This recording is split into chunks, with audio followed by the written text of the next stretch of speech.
Tôi còn chưa kịp xỏ giày đã bị đại bá lôi tuột ra khỏi nhà. Tôi quay đầu gọi Trần Tiên Sinh một tiếng. Ông ấy vậy mà không thèm đáp lời. Tôi cố gắng vùng vẫy khỏi tay đại bá, nhưng phát hiện sức mình chẳng thấm vào đâu so với bác ấy. Tôi từng định gọi đại bá tỉnh lại, nhưng bác ấy không phải mộng du bình thường, không thể gọi thẳng bố mẹ được.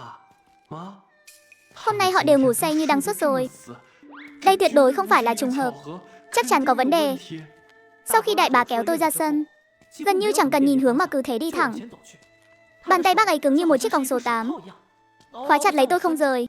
Đi được một lát, tôi nhận ra đây là đường dẫn ra mộ của Gia Gia.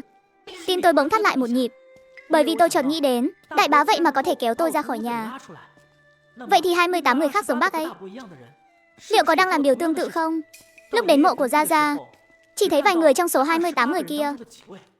Đại bá kéo tôi đến trước mộ Gia Gia, phịch một cái rồi quỳ sụp xuống, nắm chặt tay tôi bắt tôi cũng phải quỳ lại Gia Gia.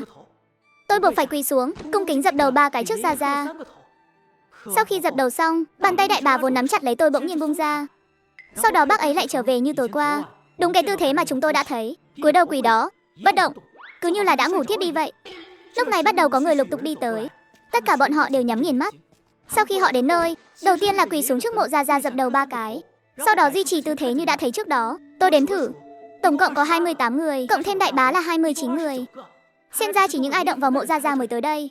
Ngay lúc tôi đang định rời đi, đột nhiên thấy một bóng đen lướt qua trước mắt trong tích tắc. Anh, tôi cứ tưởng là mình hoa mắt chứ, dụi dụi mắt nhìn lại lần nữa. Bóng đen đó của thực là đang tồn tại, đứng bất động ngay giữa con đường nhỏ dẫn về thôn. Trên tay hắn đang cầm một đôi giày. Hắn chính là gã thợ giày mà Trần Tiên Sinh đã nhắc tới. Thứ hắn cầm trên tay là một đôi âm hài. Hắn định bắt mình đi vào sao? Nếu mình mà đi vào rồi, liệu có giống như Vương Nghị Cẩu không? Trở nên không còn là chính mình nữa.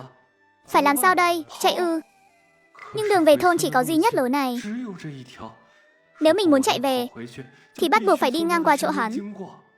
Nếu như vậy, chẳng phải là tự chui đầu vào lưới sao? Ông là ai? Mau xỏ giày vào. Tôi lùi lại phía sau vài bước, tỏ ý không muốn đi giày. Nếu ta mà muốn hại nhóc thì nhóc đã đăng xuất từ lâu rồi. Xỏ giày vào rồi đi theo ta. Tôi nghĩ lại cũng thấy đúng. Bây giờ Trần Tiên Sinh không có ở bên cạnh. Tuy là có đại bá, nhưng bác ấy giờ như người vô hình vậy, căn bản không thể đứng ra giúp đỡ. Nếu xét về đơn thương độc mã, 10 đứa như tôi cũng không phải đối thủ của gã này, nên biết hắn chính là kẻ đã làm trọng thương Trần Tiên Sinh. Thế nên nếu hắn muốn hại tôi thì tôi đã sớm hẹo rồi, cần gì phải tốn công bắt tôi xỏ giày. Người đó nói xong liền quay đầu bỏ đi. Tôi suy nghĩ một hồi, rồi xỏ giày đi theo sau. Khi gần đến làng, hắn lại chuyển hướng, đi về phía ngọn núi đối diện ngôi làng. Ông là ai? Ta là ai không quan trọng. Quan trọng nhóc là ai kìa. Tôi tự biết mình là ai. Giờ tôi đang hỏi ông là ai cơ mà. Không biết có phải vì quá tức giận không, mà tôi thấy giữa trán hơi đau nhức, cảm giác như bị kim châm vậy. Hắn không trả lời tôi, mà tiếp tục lầm lũi đi về phía trước. Ông định dẫn tôi đi đâu? Đến nơi rồi nhóc sẽ rõ. Đôi âm hài đó của Vương Nghị Cẩu có phải do ông làm không? Trần Tiên Sinh đã nói với cháu chuyện này rồi sao? Hắn còn dạy cháu cả tà yêu tự nữa à? Tôi thấy cuộc đối thoại này chẳng thể tiếp tục được nữa.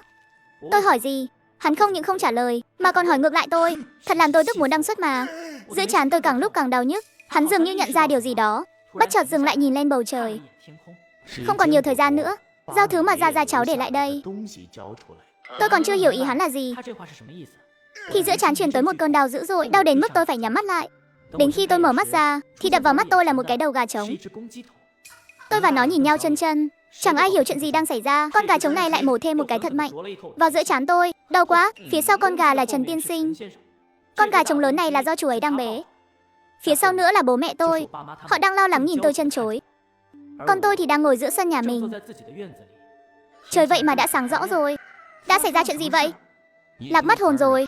Vợ chú bảo là cháu bị mất hồn. Sáng sớm chú dậy đi vệ sinh về, vô ý dẫm trúng cháu một cái, thế mà cháu chẳng hề tỉnh dậy.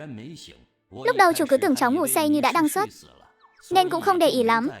Sau đó chú ngẫm lại, thấy bộ dạng của cháu có chút không ổn, nên mới gọi cháu vài tiếng. Ai dè gọi mãi mà cháu chẳng thưa. Chú bấm quẻ tính thử, mới biết là cháu bị mất hồn rồi. Mất hồn sao? Chẳng lẽ những gì mình vừa trải qua thực chất không phải do bản thân mình trải nghiệm, mà là hồn phách của mình sao? Sau đó thì sao? Sau đó chú gọi bố mẹ cháu vào, bảo họ thử gọi cháu tỉnh dậy. Thông thường mà nói, nếu ai đó bị mất hồn thì để người nhà gọi vài tiếng là hồn sẽ về thôi. Vậy mà lúc đó cháu vẫn không cách nào tỉnh lại. Chú biết ngay là hồn của cháu có lẽ đã bị ai đó bắt đi rồi. Thường thì gọi miệng sẽ không có tác dụng đâu, phải dùng gà trống gọi hồn thì mới mong gọi về được. Trần tiên sinh, vậy ra cháu được con gà trống đó gọi tỉnh à? Có thể hiểu là như vậy, nếu không nhờ con gà trống đó thì giờ không biết hồn cháu còn đang vất vưởng ở phương nào. Hai người cũng đừng quá lo lắng. Thằng bé mấy ngày nay mệt mỏi quá rồi, cho nên mới xảy ra chuyện như thế này. Cứ nghỉ ngơi một lát là sẽ ổn thôi. Sau khi đi vào trong nhà, Trần tiên sinh ngồi phịch xuống giường. Còn tôi thì tìm một chiếc ghế ngồi sang một bên. Hôm qua đã xảy ra chuyện gì vậy? Tôi đem toàn bộ những gì mình trải qua kể cho Trần tiên sinh nghe. Trần tiên sinh nghe xong thì đôi mày càng nhíu chặt hơn. Trong thôn các cháu có ai bị gù lưng không? Tôi suy nghĩ một hồi, rồi sau đó lắc đầu. Trong ký ức của tôi, chưa từng thấy ai bị gù lưng ở trong thôn cả. Lát nữa ăn sáng xong, chúng ta đi tìm thôn chi thư để hỏi, Trần tiên sinh nói. Hôm qua rốt cuộc là chuyện gì vậy à? Sao cháu cảm thấy chân thực đến vậy? Sao chuyện đó lại giống như thật thế? Vốn dĩ nó là thật mà. Chẳng phải cháu bảo tối qua cháu vẫn luôn ngủ trên giường sao? Những gì thân thể và linh hồn trải qua đều là thật. Điều này không hề mâu thuẫn, thân thể cháu thì nằm trên giường, nhưng hồn của cháu đã chạy ra bên ngoài từ lâu rồi. Nếu không thì với động tĩnh lớn khi thân thể đi ra ngoài, chắc chắn chú đã tỉnh giấc rồi. Hơn nữa chính cháu cũng nói là đã gọi chú, nhưng chú không hề tỉnh lại. Đó là bởi vì âm thanh mà cháu phát ra, chú căn bản là không thể nghe thấy được. Vậy tại sao người gù lưng đó lại nghe được cháu nói chuyện ạ? Người Trần muốn giao tiếp với người âm đều phải thông qua một loại vật dẫn nhất định. Giống như tà tương chúng ta là thông qua âm hài để giao tiếp. Chỉ cần người âm mang đôi âm hài do chính tay tà tương làm ra thì ta có thể giao tiếp được với họ. Hắn lại đang làm phép rồi. Họ thường sử dụng nhang âm. Gạo thì được truyền qua thạch phù. Chát tương thì thông qua hình nhân giấy mà họ làm ra. Còn những cản thi tương như ông nội cháu thì lại sử dụng thi thể. Nhưng ví dụ như vậy đó có rất nhiều. Mỗi loại thợ thủ công lại có phương pháp khác nhau, nhất thời không thể giải thích hết được. Tuy nhiên cũng có một số cao nhân, họ có thể trực tiếp đối thoại với người cõi âm. Nhưng loại người này giờ gần như không thể nữa. Vì việc trực tiếp đối thoại với người cõi âm rất dễ bị phản phệ, thường là không sống thọ được.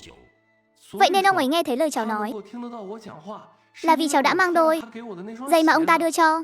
Hành gì lúc cháu hỏi ông ấy là ai, ông ấy không hề lên tiếng, chỉ ném đôi giày trong tay cho cháu. Cháu không nên đi đôi âm hài của ông ta. Tại sao vậy ạ? Âm hài là cây cầu kết nối giữa tà tương và người cõi âm. Cháu đang đi đôi âm hài của ông ta.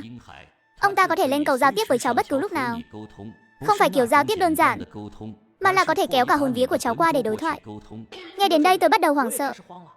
Nếu sự thật đúng là như vậy, chẳng phải tôi sẽ không còn chút an toàn hay tự do nào sao? Trần tiên sinh, cháu phải làm sao đây? Nếu ông ta đã có cách khiến cháu mang âm hài thì chú tự nhiên có cách cởi nó ra. Nhưng chuyện này không cần vội, phải đến tối mới làm được. Chú hỏi cháu này, câu cuối cùng của ông ta là bảo cháu mang thứ ông nội đã giao cho cháu ra. Câu nói đó rốt cuộc có ý gì? Lúc ông nội đang xuất cháu vẫn còn ở trường, đợi lúc cháu về thì đã là ngày thứ 2 rồi. Ông nội sao có thể giao đồ tận tay cho cháu được? Nói cũng đúng, chẳng lẽ ông ta lại bật khỏi quan tài để giao đồ cho cháu sao? Trần tiên sinh vừa dứt lời, hai chúng tôi lập tức nhìn thẳng vào mắt nhau, đều thấy rõ sự kinh hãi trên gương mặt đối phương. Bởi vì gia gia của tôi thực sự đã từng bỏ ra khỏi quan tài, hơn nữa còn không chỉ có một lần. Chẳng lẽ ông ấy thực sự có thứ gì đó để lại cho tôi sao?